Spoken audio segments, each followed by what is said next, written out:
ప్రతి ఏటా గణతంత్ర దినోత్సవం రోజు ఢిల్లీలో అద్భుతమైన సైనిక కవాతు, సాంస్కృతిక ప్రదర్శనలు నిర్వహిస్తారు.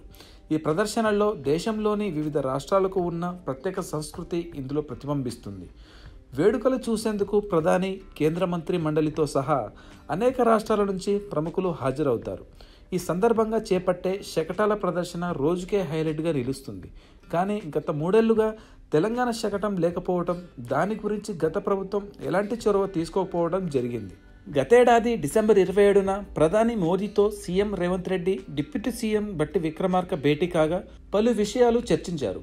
ఈ క్రమంలోనే గణతంత్ర వేడుకల్లో తెలంగాణ శకటానికి అవకాశం కల్పించాలని ప్రత్యేకంగా విజ్ఞప్తి చేశారు. అయితే శకటాల కోసం ఎంట్రీలు పూర్తవగా సీఎం రేవంత్ రెడ్డి విజ్ఞప్తితో అధికారులతో ప్రధాని మోదీ ప్రత్యేకంగా మాట్లాడారు. తెలంగాణ ప్రభుత్వం నుంచి అధికారికంగా దరఖాస్తు పంపించాలని తాను చూసుకుంటానంటూ హామీ ఇచ్చారు.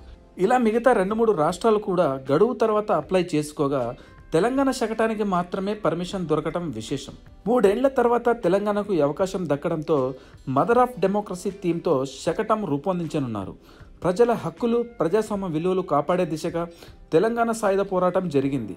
ఈ పోరాటం దేశ ప్రజాస్వామ్య పరిరక్షణలో భాగమనే చరిత్రను శకటం ద్వారా ప్రదర్శించబోతున్నది.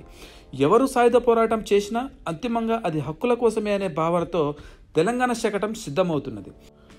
ఉద్యమ నేపథ్యం నుంచి అభివృద్ధి వైపు రాష్ట్రం ఎలా అడుగులు వేస్తున్నదో కూడా చూపించేందుకు రెడీ అవుతున్నది. ఆనాటి నిరంకుశ పాలన, తెలంగాణ ఆడబిడ్డలకు జరిగిన అవమానాల గాథల నుంచి స్వరాష్ట్రం కోసం పుట్టిన ఉద్యమ తీరును దేశ ప్రజల కళ్లకు కట్టేలా శకటాన్ని అధికారులు సిద్ధం చేస్తున్నారు. తెలంగాణ విముక్తి కోసం పోరాడిన ఆదిలాబాద్ గోండు వీరుడు కొమరం భీం, బ్రిటిష్ సైన్యాన్ని ధీటుగా ఎదుర్కొన్న రామ్జీ గోండు, వీరవనిత, చాకలేలమ్మ విగ్రహాలను శకటంపై ప్రదర్శించబోతున్నారు.